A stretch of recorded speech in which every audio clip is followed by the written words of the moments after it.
the first time Effie Lawson told the truth about herself. She was standing in the middle of a dry creek bed in the Arizona Territory with mud on her boots and a stranger's hand stretched out toward her, and she nearly turned and ran. It was the spring of 1883, and the land around Copper Falls was the kind of beautiful that hurt to look at directly. All red-orange mesas and pale blue sky, and the silver sage smell of rain that never quite arrived. The town itself was modest. A single main street of weathered timber storefronts, a blacksmith shop, a dry goods store, a small church painted white at the far end of the road, and the dusty Spur Saloon, which served as gathering place, gossip mill, and the only real source of news for 40 miles in any direction. Effie had lived there for 2 years, and she had made herself small enough that most people barely noticed her, which was precisely the way she preferred it.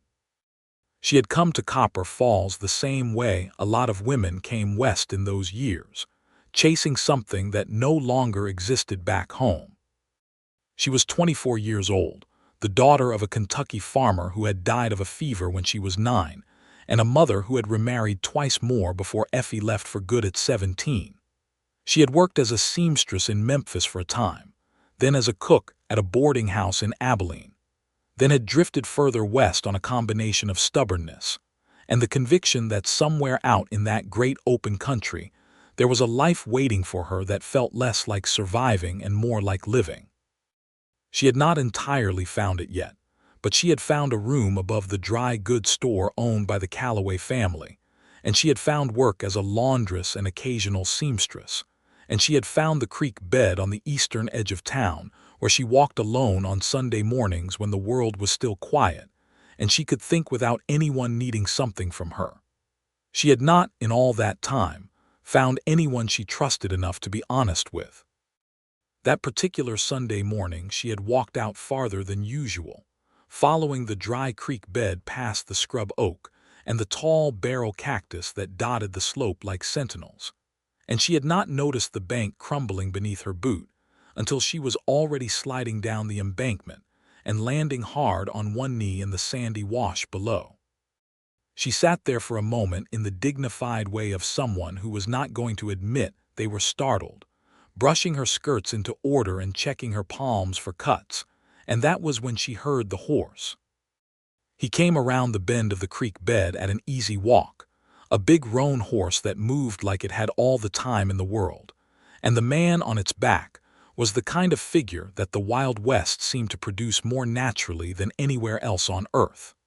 He was broad in the shoulder and lean through the middle, with the sort of deep tan that came from years under an unsparing sun. He wore a brown canvas coat that had seen better days, a cream-colored shirt, dark trousers, and boots that were well-made but worn in every crease and seam. His hat was pushed back on his head in the casual way of a man who had forgotten he was wearing it, and beneath it, his face was weathered in a way that made him look not old but rather experienced, like something tested by weather and come through straight. He pulled up the roan horse and looked down at her, and there was a half-second where Effie saw him catalog the situation without making anything embarrassing of it. "You all right, ma'am?" he asked, and his voice was the kind of low, unhurried voice that filled space without crowding it. "Perfectly fine," Effie said, which was the kind of thing she always said. He stepped down from the horse with the automatic ease of a man who had done it 10,000 times, tied the reins loosely to a piece of exposed root, and walked over to her. He extended one hand. She looked at it for a moment longer than was polite, and he did not pull it back. "Henry Ramsey," he said. "I've got a spread about 6 miles east. I ride this creek bed on Sundays to check on the water table." She took his hand and let him pull her to her feet and then stepped back, putting appropriate distance between them. "Effie Lawson," she said, "I live in town." "I know," he said. "You do the laundry for the Calloways." She studied him to see if there was condescension in that and found none. "Among other things," she said. "You're out early," he said. "So are you." He smiled at that, a real smile that arranged itself slowly across his face like it was taking its time and meant to stay. "Fair enough," he said. She brushed the last of the creek bank dirt from her skirt and turned to walk back toward town, and that was when her boot caught on an exposed root, and she stumbled again, not falling this time but catching herself on the embankment with one hand, her ankle turning with a sharp complaint that she felt all the way up her leg. She did not make a sound. She had trained herself out of making sounds years ago, but he saw it because he was still standing there watching her with that quiet kind of attention, and he came forward without fuss or theater. "That ankle," he said, "it's fine." "It isn't." She turned to look at him with the full force of the expression she had developed over many years of people trying to help her and her not wanting to be helped. He did not appear to wilt under it, which was unusual. "I can walk," she said. "I know you can," he said. "I'm not saying you can't. I'm saying my horse is right there, and the walk back to town on a turned ankle is 1.25 miles, and there's no good reason to do it the hard way when there's an easy one." Effie Lawson had a system. The system was that she accepted help from no one, because accepting help meant owing something, and owing something meant being beholden, and being beholden meant being at someone's mercy, and she had been at people's mercy for enough of her life to know that it was a place she never intended to live again. But her ankle was throbbing, and the sun was already heating the red rock around her, and she was, if she was honest with herself, already a little tired from more than just the walk. She looked at the roan horse. She looked at Henry Ramsey. "I'm not riding side saddle," she said. "I'll fall off." "You can sit in front of me," he said. "I'll keep you steady. It's only 1.25 miles."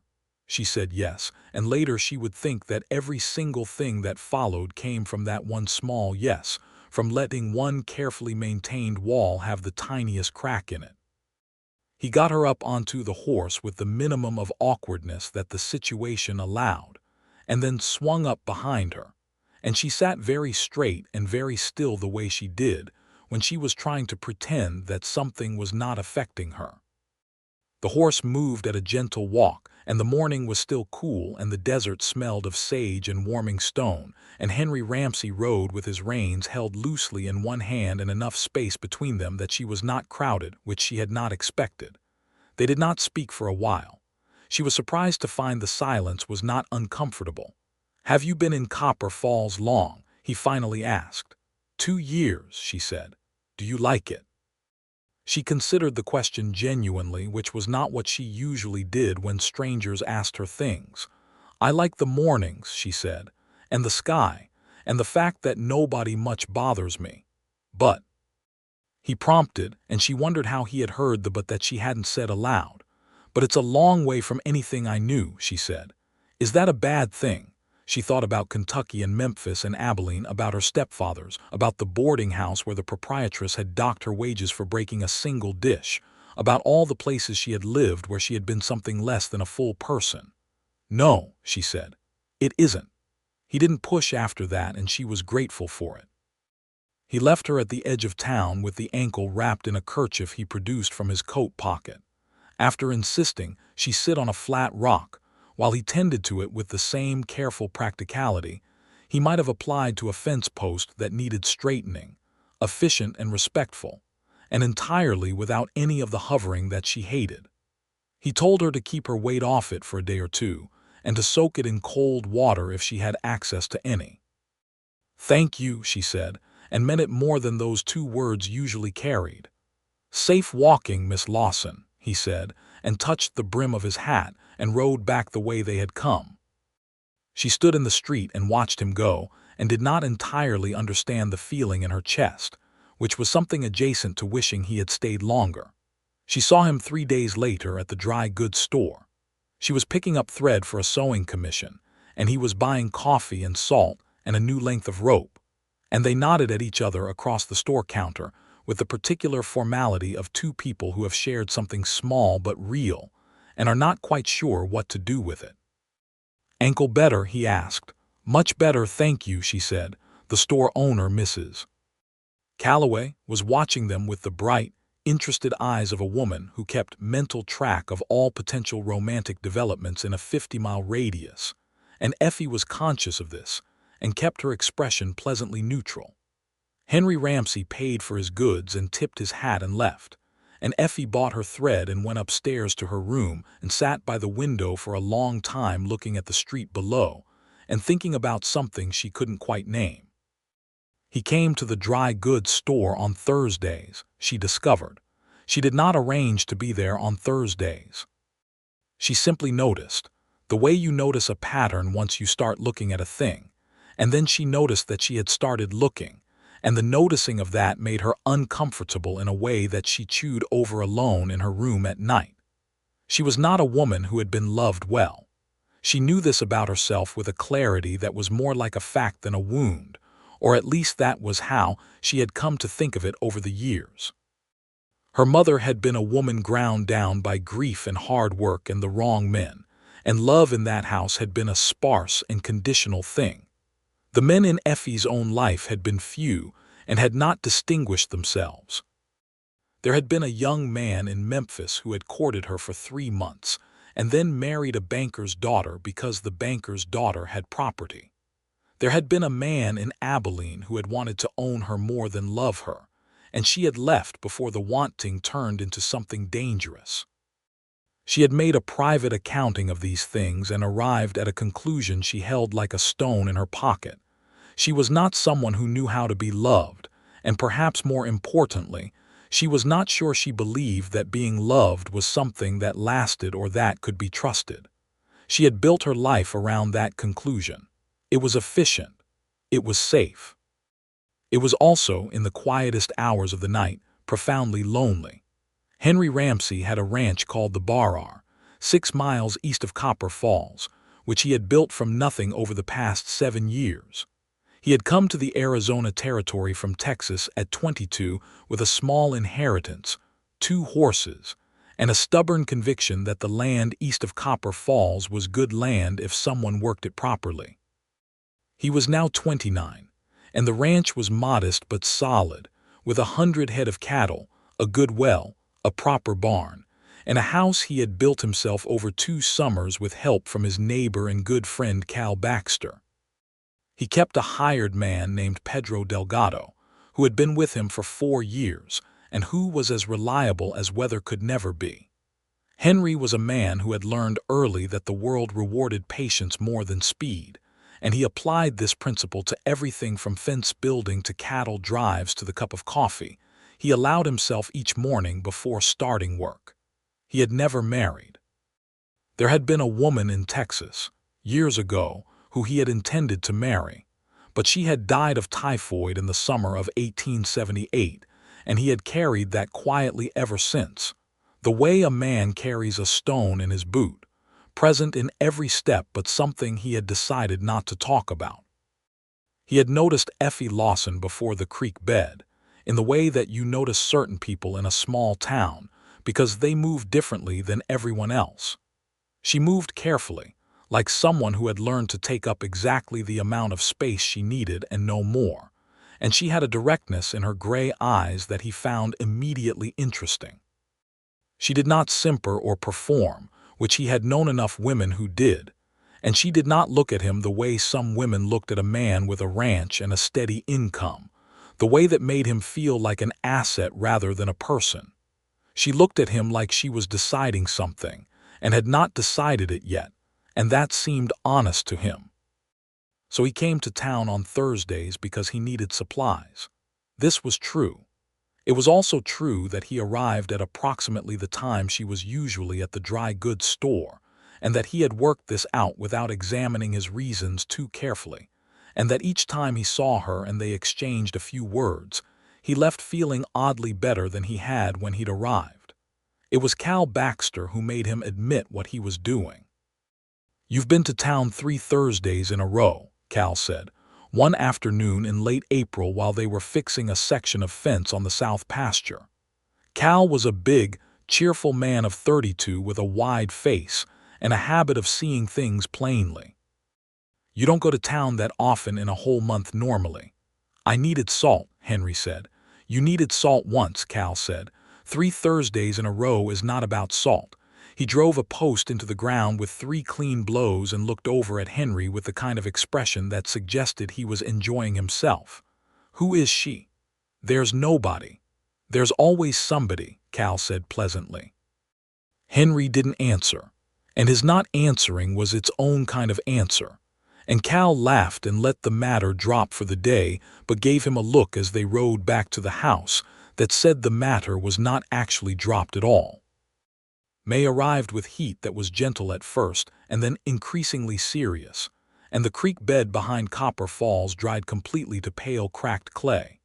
Effie's work increased as summer came on, because the ranchers and their families began making more trips to town, and there was more mending, more washing, more dress fabric to cut and stitch. She worked long hours and she was good at her work, and she took a quiet pride in the precision of a well-set seam and the neat stack of clean, folded laundry. Henry stopped by the dry goods store on a Thursday in early May and found the store empty, except for old Mr. Calloway, who told him with obvious satisfaction that Effie was around back hanging out laundry and that he could go say hello if he liked. Henry went around back and found her with a clothesline full of shirts and a basket at her feet and her sleeves rolled to the elbow, and she looked up when she heard him and went very briefly still, the way a deer goes still before deciding to run or stay. She stayed. That was something. "I brought Mrs. Calloway some eggs," he said, which was true and also had not been why he'd come. "My hens are running ahead of what I can use." "That's kind of you," Effie said. "How is the ankle?" "You asked me that last Thursday," she said. "I did," he agreed. "It's been fine for 2 weeks." "Good," he said, and leaned against the post at the corner of the building, and she went back to hanging the shirts because the shirts were not going to hang themselves, and he watched her for a moment and she could feel the watching, but it wasn't the kind of watching that felt like trespass. "You could help," she said, which surprised her as it came out of her mouth. He stepped forward without comment and took the next shirt from the basket and began pinning it to the line with the efficiency of a man who had done his own laundry for years, which he had. They worked together in silence for a few minutes, and it was the second time she noticed that being silent with him was not uncomfortable, and she was beginning to think that this was possibly his most valuable quality. "You're from Texas?" she asked. "Born in Virginia," he said. "Grew up in Texas. What made you come this far west?" "Land prices," he said, and then after a pause and a fresh start. She understood what those words held without him unpacking them. She had unpacked her own version of those words enough times to recognize the weight of them. "I understand that," she said. He glanced at her sideways. "Where are you from?" "Kentucky," she said. "Originally." "Long way from home." "It stopped being home a long time before I left it," she said simply. He nodded, not pushing, and they finished the shirts, and she offered him a cup of coffee from the pot that sat on the small brazier in the washroom, and he accepted. And they sat on the back step in the mild morning sun and drank coffee and talked carefully and honestly about small things. And by the time he left an hour later, she had told him more about herself than she had told any person in Copper Falls in 2 years. This frightened her considerably. She lay awake that night listening to the distant sound of someone playing a fiddle at the dusty spur, and thought about what frightened her. It was not him specifically. He had given her nothing to be frightened of. It was the opening she had made, the space she had created by sitting on a back step with a cup of coffee and forgetting to keep every door locked. It was the fact that some part of her had wanted to open those doors, and that wanting was the most dangerous thing she had felt in years.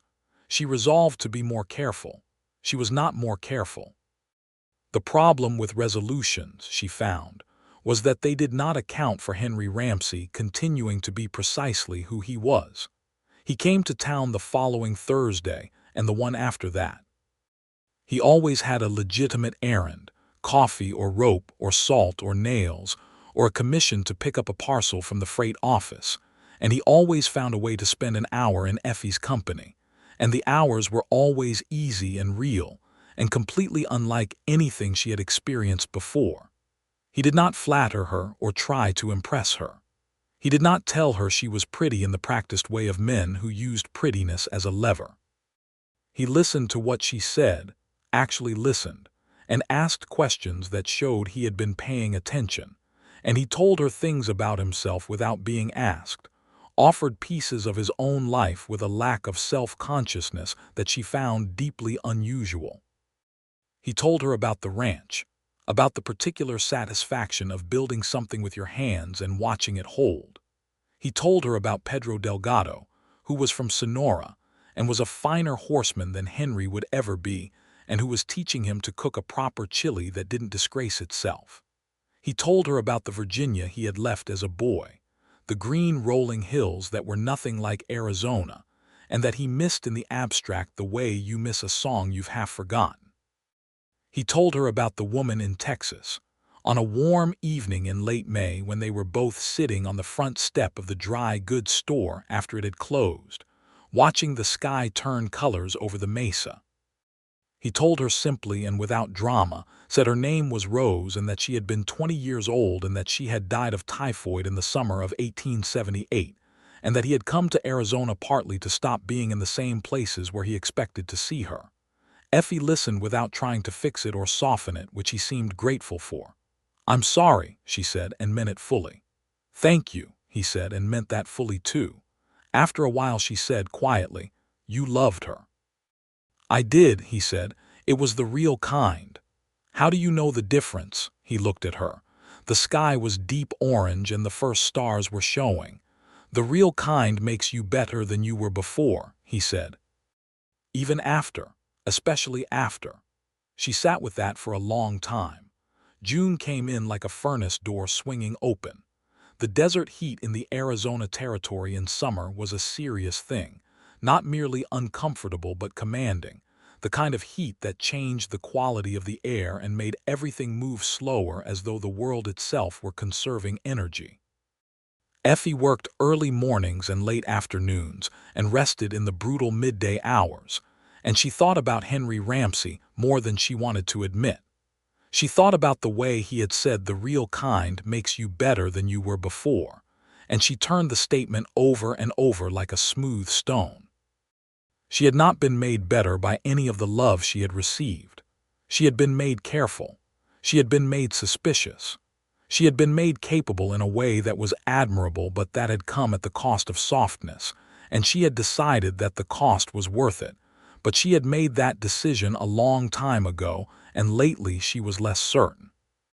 She was sitting in her room one sweltering afternoon in late June, attempting to do finish work on a dress for the banker's wife, when someone knocked at the street door below, and Mrs. Calloway called up the stairs that there was a delivery for her. She came downstairs to find a small package wrapped in brown paper sitting on the counter, her name written on the front in a steady, plain hand. Inside was a small jar of honey and a note that said, "My hive is producing more than I can use. Thought you might like some. Enjoy it with your coffee. H. Ramsey." She set the note on the counter and looked at the honey, which was the deep amber of a late afternoon sky, and felt something move in her chest that she did not immediately have a word for.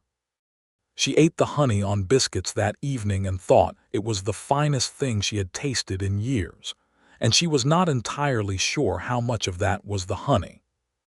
She sat down and wrote him a note in return, thanking him, and then wrote 3 more drafts of the note because the first 3 were too formal or too warm or too something, and the final version that she actually sent said only, "The honey is wonderful.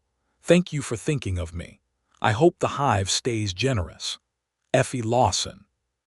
She folded it and sent it with the mail rider the next morning, and then wondered all day whether she had said the right things, which was unusual for her because she generally did not spend time second-guessing her words. He came to town the following Thursday looking sunburned and pleased about something, and when she asked what had him in good spirits, he said that a calf he'd been trying to save for 2 weeks had finally pulled through.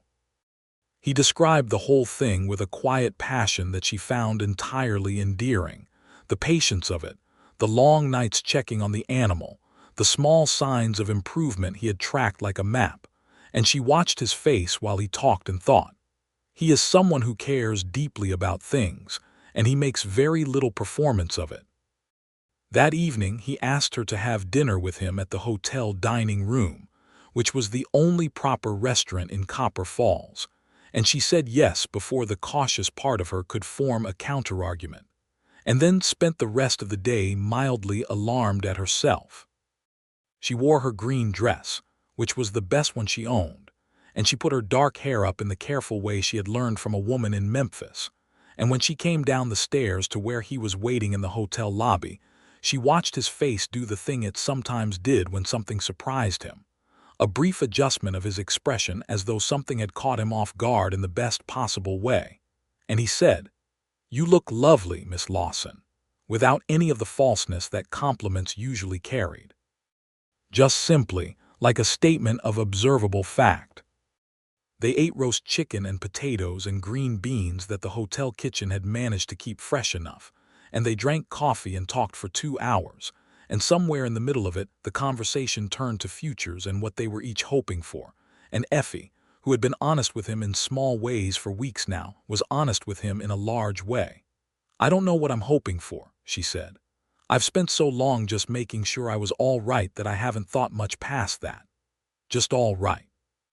He asked, "It's not as little as it sounds," she said. "Being all right on your own takes work." "I know it does," he said. He set down his coffee cup and looked at her directly. "But is it what you want? Just all right?" She looked at the table for a moment. This was the kind of question she deflected. She had a whole practiced set of ways to deflect it, light-hearted misdirections, practical observations, changes of subject. She used none of them. "No," she said quietly. "I don't think it is. What do you want?" She lifted her eyes to his, and they were the gray of certain morning skies, and she said the thing she had not said out loud to another person in her entire adult life. "I want to belong somewhere," she said. "Not to someone, to somewhere.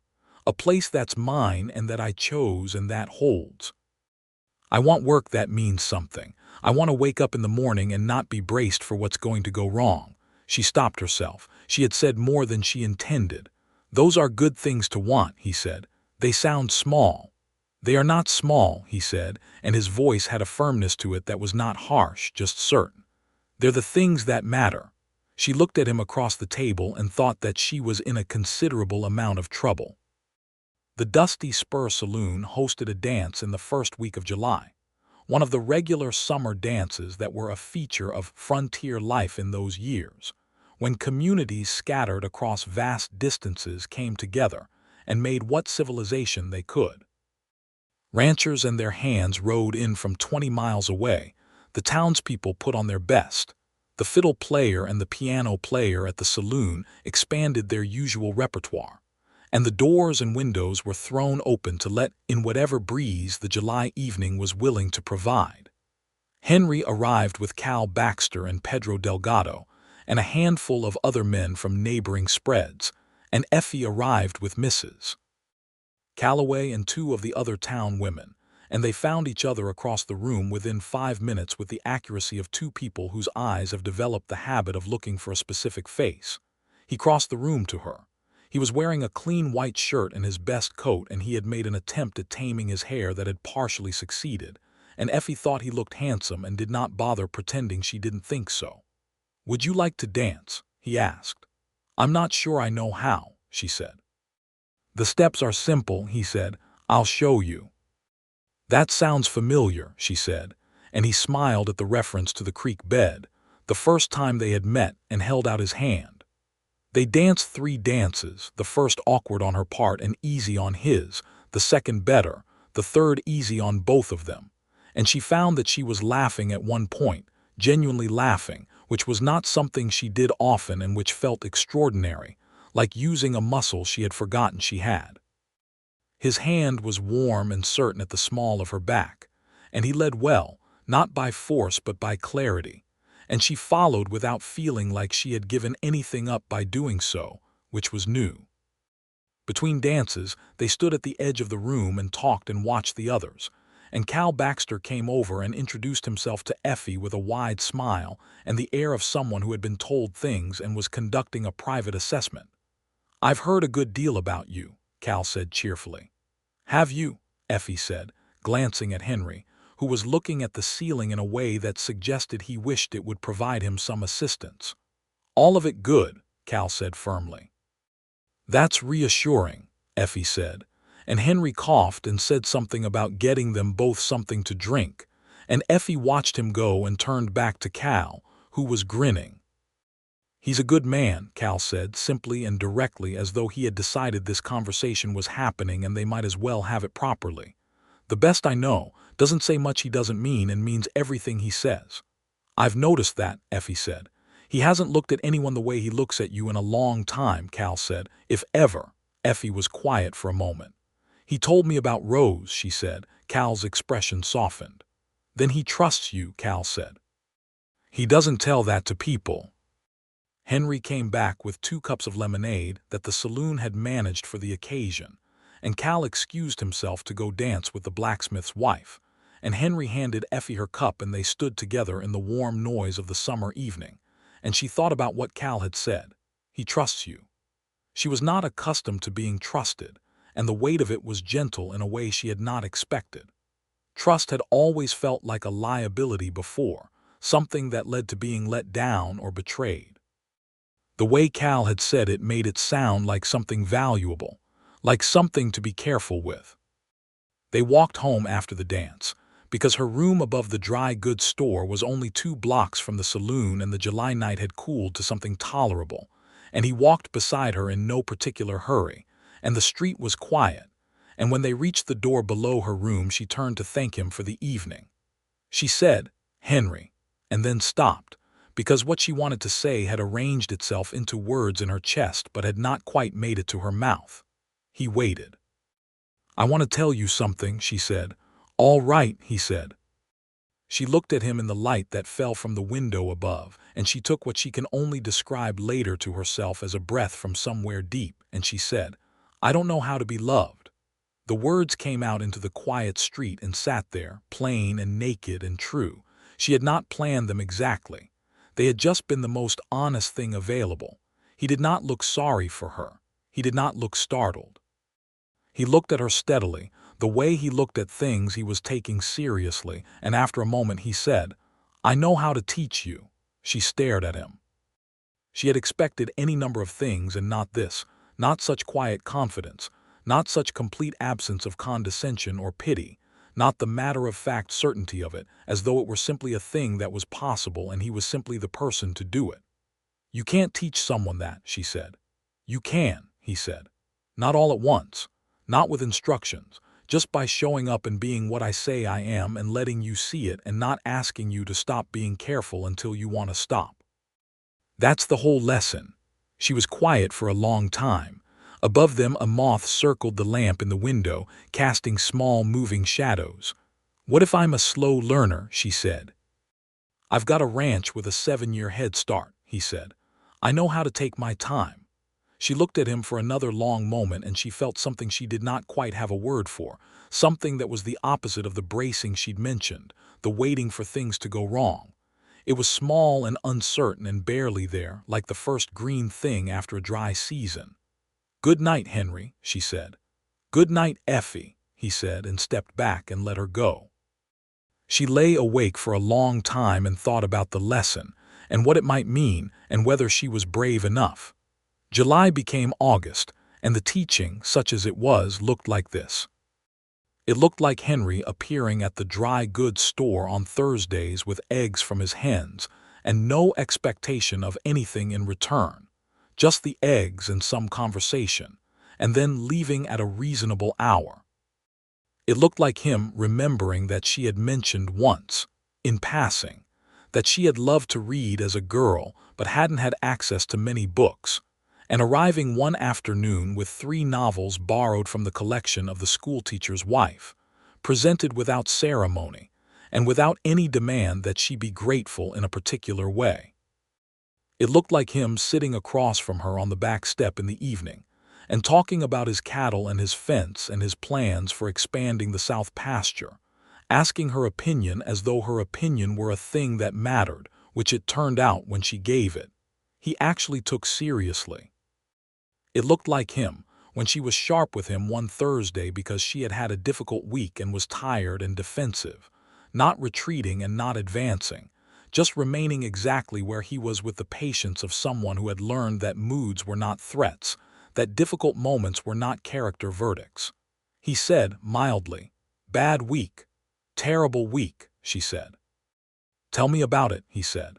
And she did, and he listened, and he did not try to fix everything, which was what she had needed, and afterward she felt lighter in the way you feel lighter when someone has shared the actual weight of something with you rather than just promising the weight doesn't exist.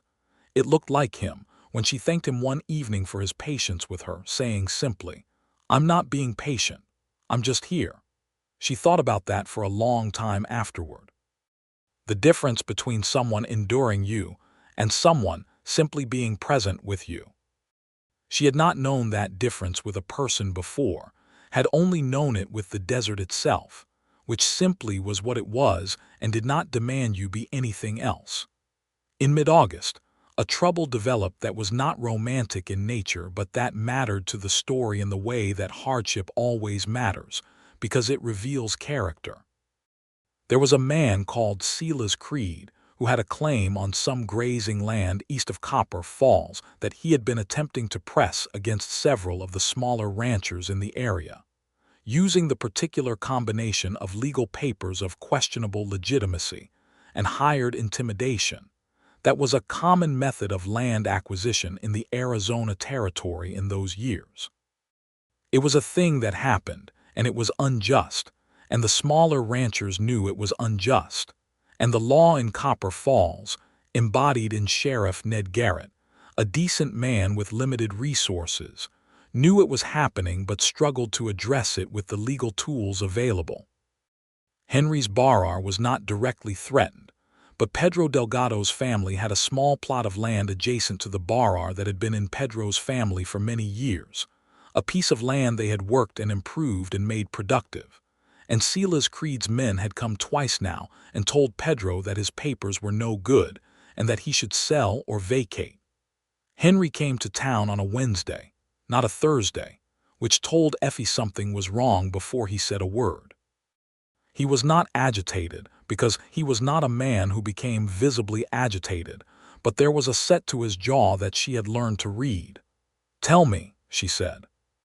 He told her about Pedro and the land, and she listened, and she felt the particular anger that rises when injustice is done to good people by people who have more power than they deserve.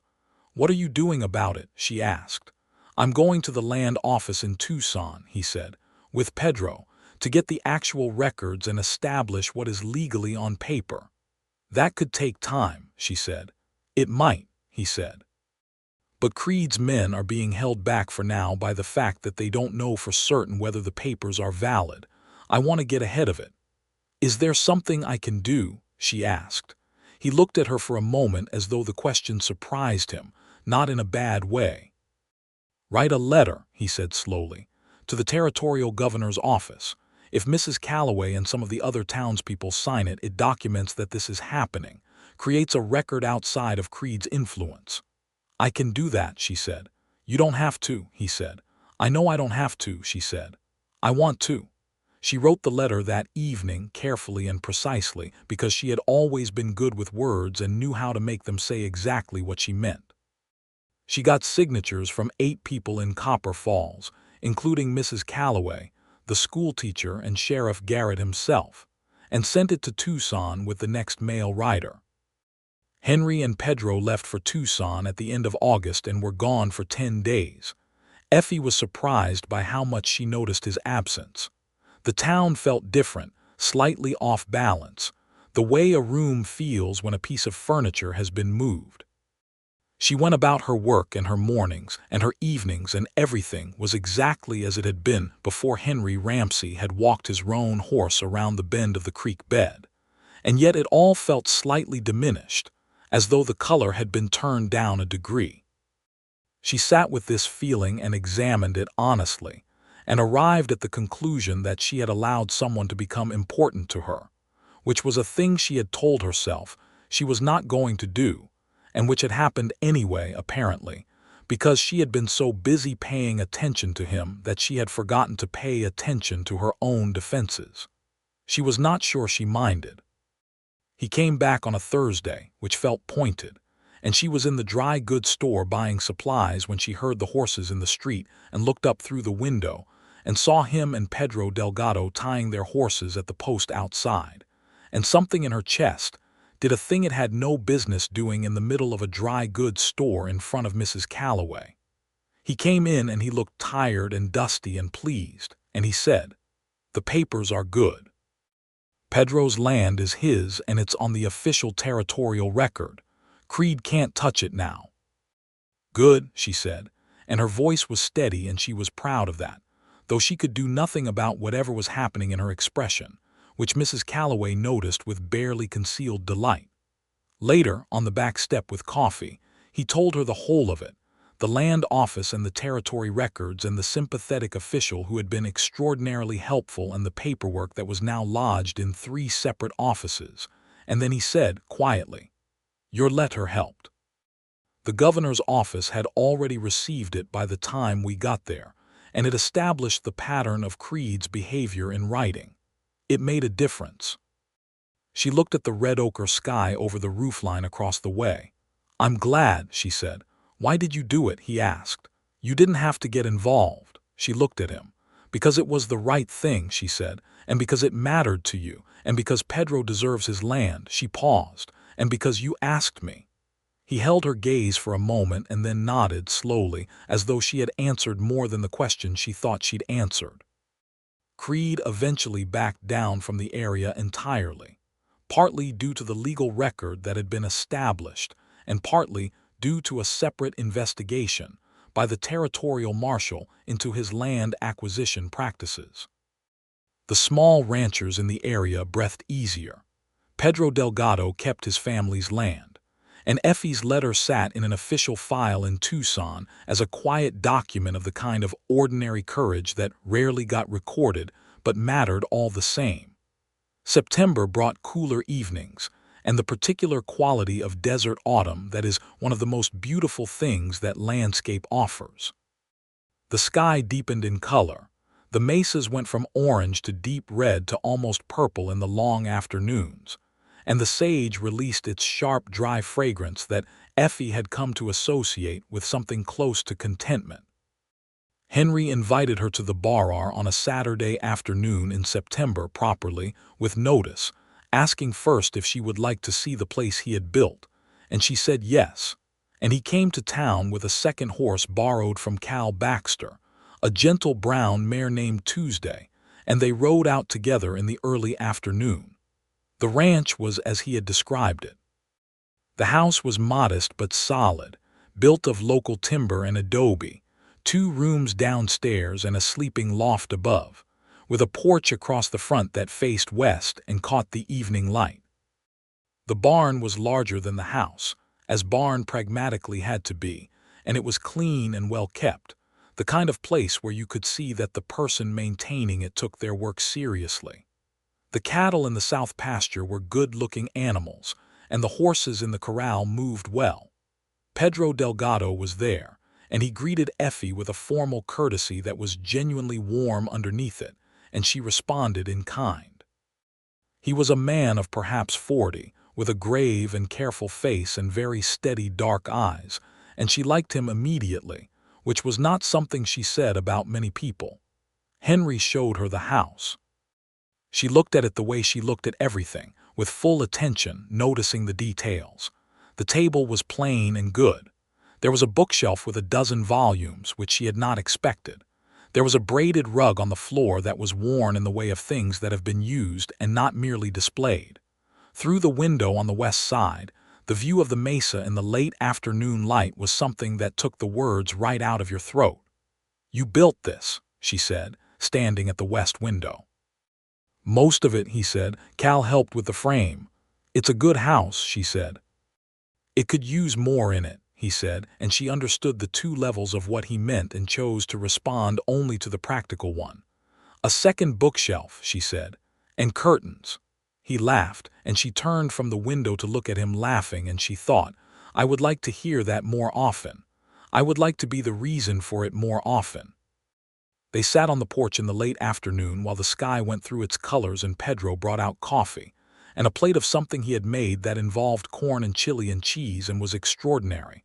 And they talked and watched the light change on the mesa until the stars began to appear. And then Henry lit a lantern on the porch and they stayed a little longer because neither of them was quite ready for the evening to end. "What did you think?" he asked at last. "Of the ranch?" "Of any of it," he said. She looked out at the dark land and the bright stars and thought about how to say it honestly. "I think," she said slowly, "that you have built something real. And that it means something because you chose every piece of it and you know what it cost and you know what holds it up." He was quiet for a moment. "That's what I wanted," he said. "From the beginning, something real." "You have it," she said.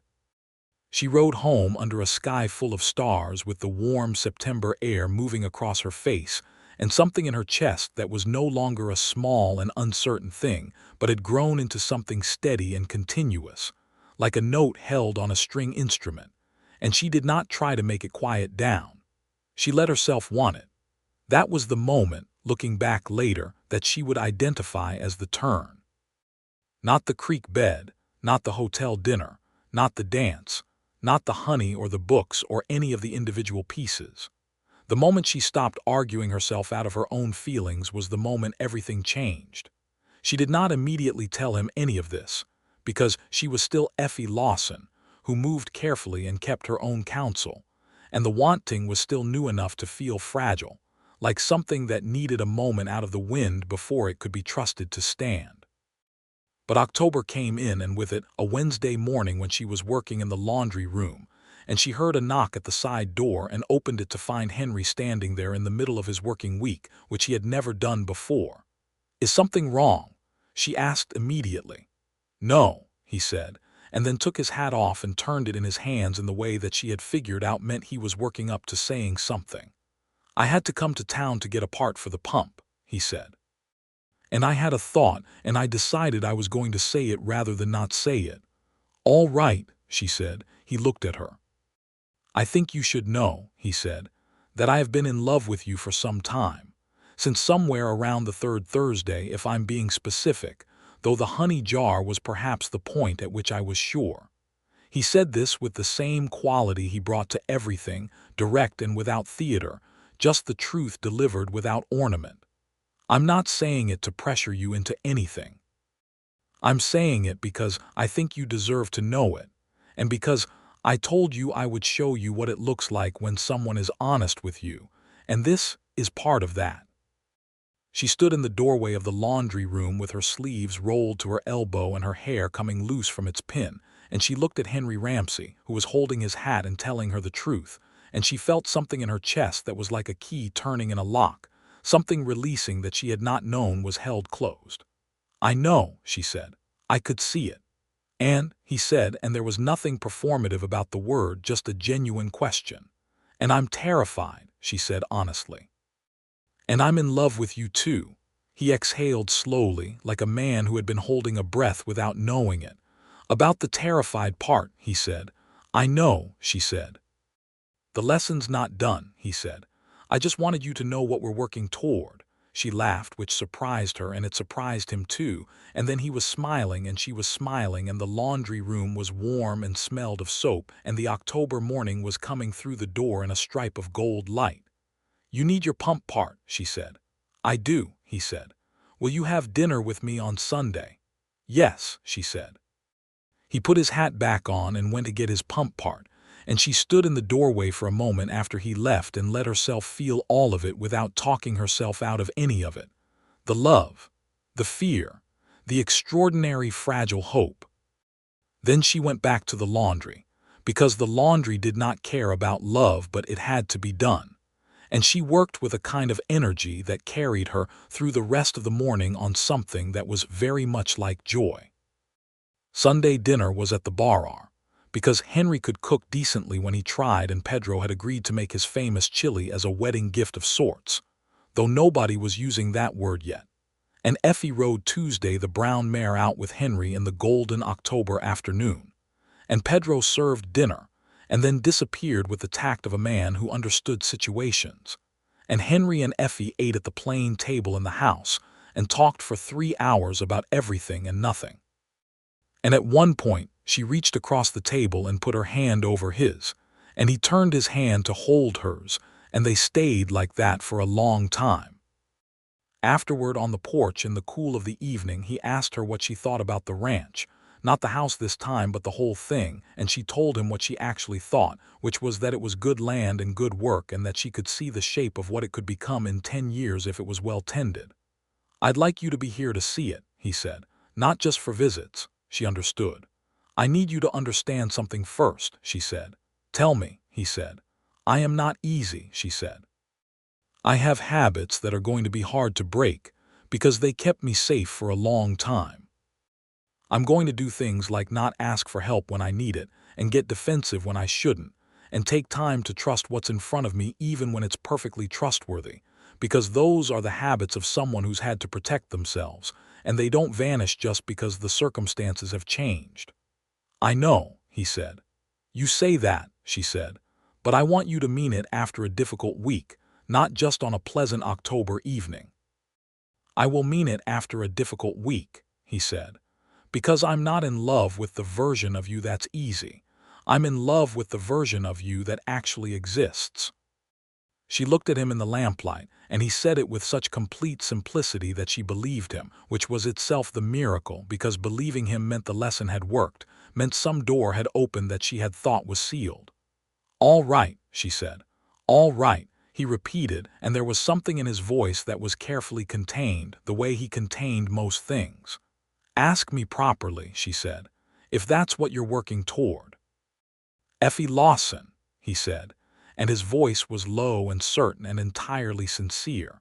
"Will you marry me and stay on this land with me, and let me go on showing you what it looks like when someone is entirely and permanently yours?" She was quiet for the length of 3 breaths, and the stars were enormous above the mesa, and the October air smelled of sage and wood smoke, and she said, "Yes."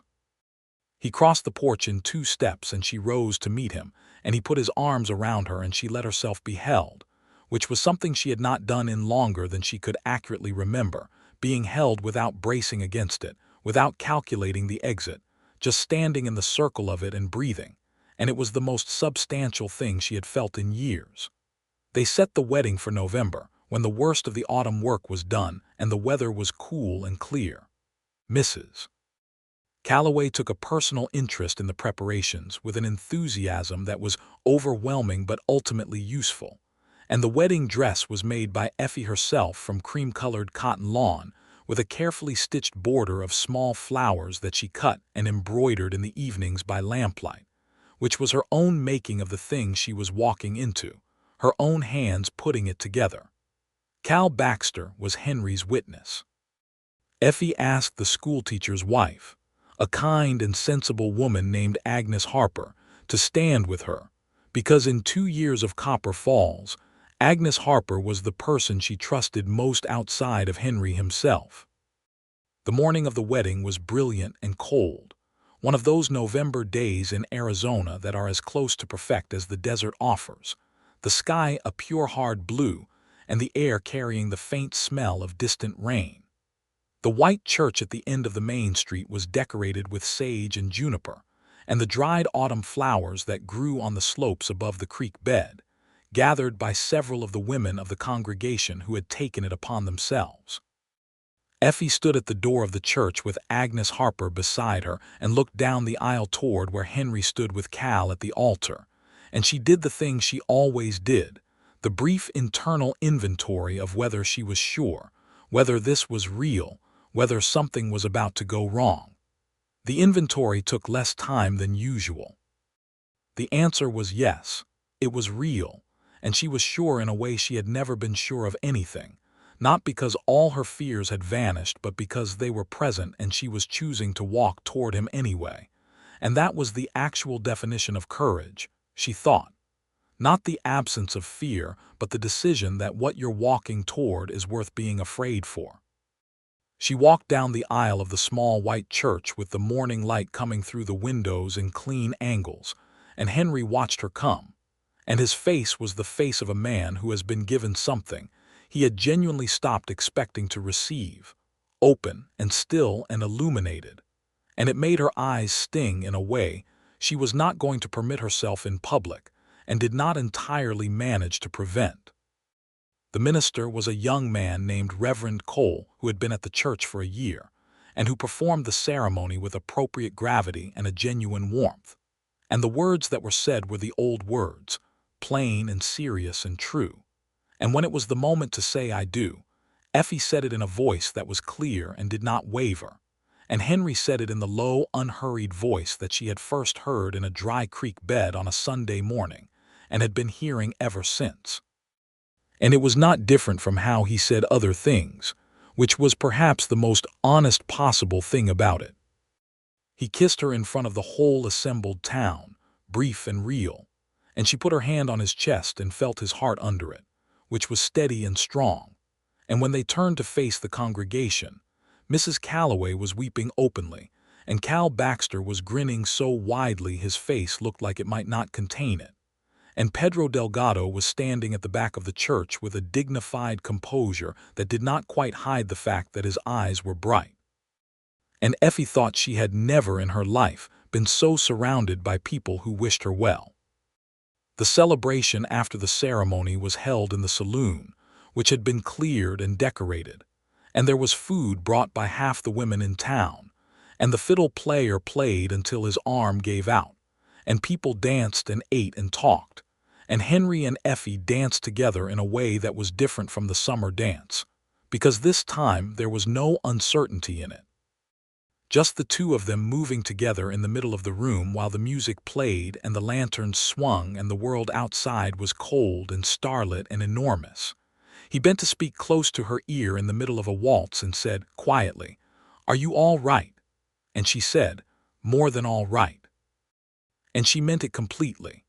The winter that followed was the first winter of Effie's life that she experienced from inside a home that was hers, not rented, not borrowed, not temporary. The bar house was cold in the mornings and warm from the stove by midday, and the evenings were long and quiet in the way that the desert does quiet, deep and full and present. She brought her books and her sewing things and the small practical objects that had accumulated over years of living alone, and she arranged them in the house with the care of someone who had never entirely believed she would get to arrange her own things anywhere permanent. Henry watched her settle in with the same quality of attention he brought to everything she did, not hovering, not making commentary, just present and pleased, and occasionally he would appear beside her while she was doing something and offer a hand and she would take it now, which still surprised her sometimes, the ease of it, the way it had stopped feeling like a compromise and started feeling simply like what two people do. She took over the kitchen, because she cooked better than he did, which he admitted without defensiveness, and they worked out the rhythms of a shared life with the particular negotiations that all shared lives require, and most of it was easy and some of it was not, and they talked through the not easy parts with the same directness they had brought to everything from the beginning. She kept her laundry and sewing work, riding into town twice a week on Tuesday the brown mare, because she had decided that her own work and her own income mattered, and Henry agreed completely, saying that a woman who knew what her skills were worth should not be persuaded to forget it, and she loved him more for that than for many things. She joined the woman's group that Agnes Harper ran, which met on Tuesday afternoons and discussed books and community needs, and occasionally the injustices of the territorial system, with a frankness that the women maintained privately while maintaining decorum publicly. Effie contributed to those discussions with a sharp intelligence that the group received with respect and some delight, and Agnes Harper told her more than once that she was the most formidably honest person she had ever met.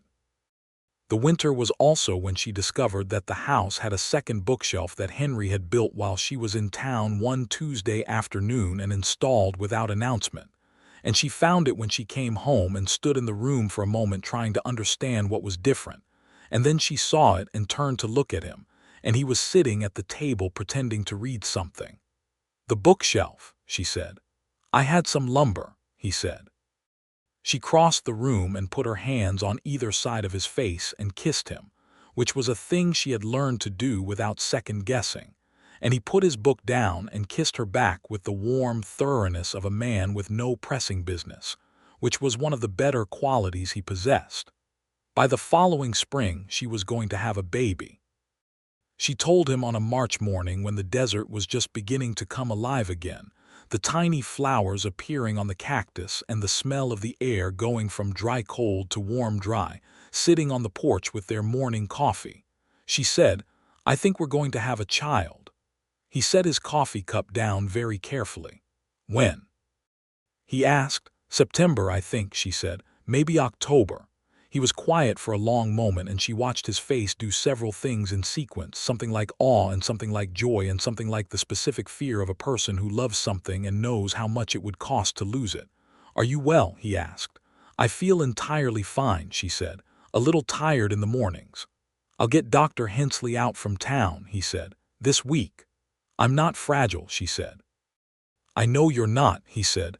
"I'm not treating you like you are. I'm getting a doctor because that is what you do when someone you love is carrying your child, and you can tell me it's unnecessary, but I'm getting the doctor." She considered this for a moment. It was the specific kind of care that she had been learning to receive, the kind that came without suffocating, the kind that respected who she was while still showing up for her. "Fine," she said. "Get the doctor."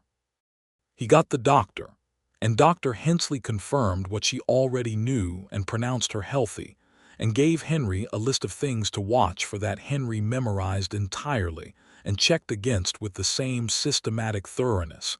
He applied to cattle health. She watched him be afraid for her and for the baby, and she watched him contain the fear and function well through it. And she thought about the version of herself who had stood in the summer kitchen in Memphis at 20 years old, and sworn she would never let anyone have enough of her to hurt her. And she thought about how wrong she had been, not that the fear had been unjust, because it had been reasonable fear earned from real experience, but that she had let it close off possibilities she had not even been able to imagine. She had not imagined this, not specifically. Not the porch and the coffee and the roan horse in the corral, and the man across from her, who held her fears as carefully as his own.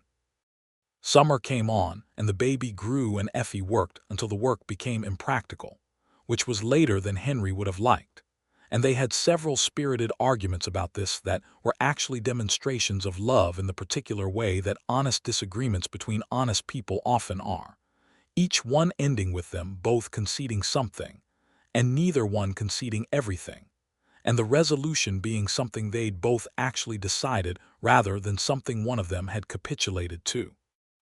Agnes Harper took on some of the sewing commissions. Mrs. Calloway sent food out from town, with the frequency of someone who had appointed herself official grandmother to the entire situation. Pedro Delgado, who had a wife and children of his own on the adjacent land, and who had become over the years something like family to Henry, came by one evening in July with a cradle that he had spent 3 months building in his spare time, a beautiful simple piece of work in pine, wood sanded to perfect smoothness with small carved horses along the headboard, and presented it with his usual formal gravity that couldn't hide the pleasure behind it. Effie looked at the cradle for a long time and then looked at Pedro and said, "Thank you," in a way that carried the full weight of what the word meant when used properly, and Pedro nodded and said, "It is the right thing," and that was all either of them needed. The baby came in the first week of October, which was exactly when Effie had predicted, in the house she had come home to with Dr. Hensley and Agnes Harper in attendance, and Henry in the other room performing the function that husbands performed in that era, which was attempting not to demonstrate how frightened he was while demonstrating it comprehensively to Cal Baxter, who had come along as moral support, and who was managing his own anxiety by making an alarming amount of coffee. The baby was a boy. He came into the world with the decisive energy of someone who had been waiting long enough, and he was healthy and loud, and he had Henry's dark hair and Effie's gray eyes, and a face that was entirely its own thing and not quite either of them, which seemed right. Henry came through the door when Dr. Hensley called him in, and Effie was sitting up in the bed with the baby in her arms, and she was tired in a way that went all the way down, but her face was incandescent with something that was more than satisfaction. And he crossed the room and sat on the edge of the bed and looked at the baby and then at her. "He's perfect," he said. "He really is," she agreed. "Are you all right?" he asked, and his voice had the quality of someone trying to contain something large. "Better than all right," she said, which had become the answer she gave when the truth was too big for ordinary language. He put his arm around her very gently and looked at the baby, who was making the investigatory face of all new babies, working out what sort of world this was, and the October light came through the window in the golden way of that season, and the ranch was quiet outside, and Effie thought, "This is what belonging somewhere feels like." They named the boy James Robert Ramsey, after Henry's father and Effie's father both, which felt like the right kind of honoring of where they'd come from without living there anymore. James was a decisive, curious, healthy child who showed early signs of the same stubborn intelligence that both his parents possessed, and the ranch organized itself around him in the way that ranches do around children, with some adjustments and a great deal of noise. The years that followed were not without their difficulties, because life in the Arizona Territory in the 1880s was not without its difficulties, but they were the difficulties of a real life rather than a half-life, and that made them different in kind. There were lean years for cattle prices, and years when the summer rain did not come, and years when something broke that cost more to fix than was comfortable. There were arguments and differences, and weeks when the work was hard and everyone was tired and small things became large seeming. And there were also, running through all of it, the continuous ordinary extraordinary things, the evenings on the porch watching the mesa change color, the Sunday mornings that had become their own kind of ritual, the dinners that ran long because the conversation wouldn't finish. Effie, over time, became the person she had suspected herself of being capable of becoming, but had not known how to reach. She was still direct and still independent and still moved through the world with a particularity that demanded to be taken seriously, but the careful smallness she had made herself into was gone, replaced by something that occupied its actual space and was not sorry for it. She was not, she discovered, a person who had not known how to be loved. She was a person who had not yet been loved in a way she could trust, and those were entirely different things, and the difference mattered enormously. When James was 2, she was expecting a second child. This one came in the summer, another boy they named Thomas, who arrived with his mother's gray eyes and his own entirely distinctive way of being in the world. Then, 2 years after Thomas, they had a daughter. Effie held the baby girl in the October afternoon light in the house that had been built for permanence, and Henry stood at the window looking at the mesa, and she said, "What should we call her?" "What do you think?" he said. "I thought we might call her Rose," she said carefully. He turned from the window and looked at her, and the look on his face was the kind of thing you could not plan for, that particular gratitude that goes deeper than ordinary gratitude, where someone has seen something true about you and treated it with such complete respect. "I would like that very much," he said. Rose Ramsey came into her name and into the world with the particular ferocity of someone who intended to make her presence felt, and she made it felt from her first breath, and went on making it felt in every subsequent season. The bar grew. Henry expanded the south pasture as he had planned, and Effie's suggestion of a second well on the east side turned out to be correct, and the cattle herd increased to 250, and then to 300. And they hired a second hand to help Pedro, a young man named Will Garrett, who was the sheriff's nephew and who was earnest and hardworking and slightly afraid of Effie, until he figured out that her directness was not hostility. After which he became entirely devoted to her, in the way of young people who meet someone who tells them the truth. Pedro Delgado's land continued to be his and his family's, well established in the territorial records, and Sila's creed had left the area entirely, and that particular injustice had been contained if not fully redeemed. And Pedro built a larger house on his land, and his children played with the Ramsey children in the way that children on neighboring land always have, running the fence line and not entirely respecting it. Mrs. Calloway retired from the dry goods store and her son took it over, and the store continued, and the town continued, and the small white church at the end of the street continued, weathering the seasons with the practiced stubbornness of frontier structures. On the evening of their 7th wedding anniversary, Henry and Effie sat on the porch in the cool of November, which had come around again, and the 3 children were inside being supervised by a combination of Agnes Harper, who had come to dinner, and the natural entropy of 3 children who were eventually going to get themselves to bed through exhaustion, if no other method, and the stars were out over the mesa in the quantity they always were in that place. She had a cup of coffee and he had one, and they sat as they had always sat, not filling the silence because the silence didn't need filling. "Do you remember," he said after a while, "what you told me that night outside the dry goods store?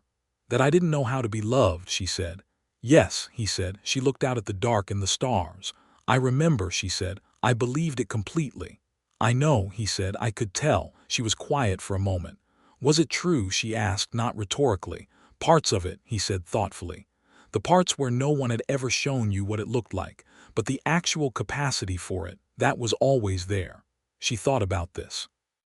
She thought about the girl in Kentucky who had kept books under her bed like a private world that couldn't be taken away, and the young woman in Memphis who had gone on setting seems perfectly even when no one noticed, and the woman in Abilene who had left a situation that was wrong before it became worse, not because she was told to, but because she knew her own value well enough to refuse to surrender it. She had been doing it the whole time, she realized. Protecting herself, yes, but also preserving something, holding on to some essential self that the wrong people and the wrong circumstances hadn't managed to diminish. Henry had not given her the capacity to be loved. He had simply arrived in a form she could trust, and she had recognized it, and she had chosen it, and then she had gone on choosing it every day the way you choose anything that matters, not once but continuously. "The lesson worked," she said. "You did the work," he said. "We both did," she said. He reached over and took her hand, and she laced her fingers with his in the automatic way of 7 years, comfortable and warm and without ceremony. Inside the house they could hear James explaining something to Thomas with great authority, and Rose apparently disagreeing with him at volume, which was her normal mode of engagement, and Agnes Harper's voice offering some mediation that was politely being ignored by all parties. The porch light was warm. The mesa was dark and enormous and beautiful. The ranch was solid around them. The fence and the well and the barn and the cattle and the pasture, all of it built piece by piece over years of work and intention. "I think about that Sunday morning sometimes," Henry said. "You at the bottom of the creek bed with your boots muddy, looking at me like you were deciding whether I was going to be a problem." "You weren't a problem," she said. "No," he said. "I wasn't," she smiled, and he could see the smile even in the low light because he had been looking at her face long enough to know all its registers. "You were the thing I didn't know how to want," she said. "And then I figured out how to want it, and then you were here. And I'll go on being here," he said. "I know," she said. And she did know, which was the miracle, that she knew it the way she knew the quality of the morning light and the weight of a good seam, and the particular smell of sage after the rain that never quite arrived, with her whole self and without reservations. The kind of knowing that could not be talked herself out of because it had moved past argument into something like certainty. The roan horse moved in the corral below the porch, and Tuesday, the brown mare lifted her head and settled back into her dozing, and the November night was cold, and the stars were close, and the 3 children inside eventually, one by one, gave up the argument of consciousness and fell asleep in the warm house, and the 2 people on the porch sat in the quiet company of everything they had built together, until the night was very late and the coffee cups were cold.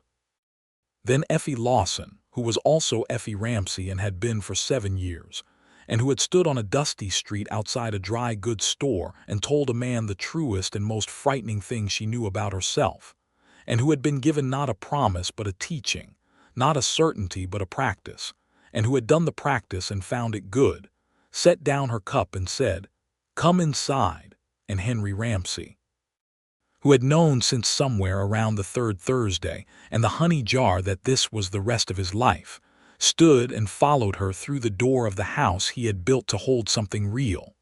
The door closed behind them. The stars continued overhead.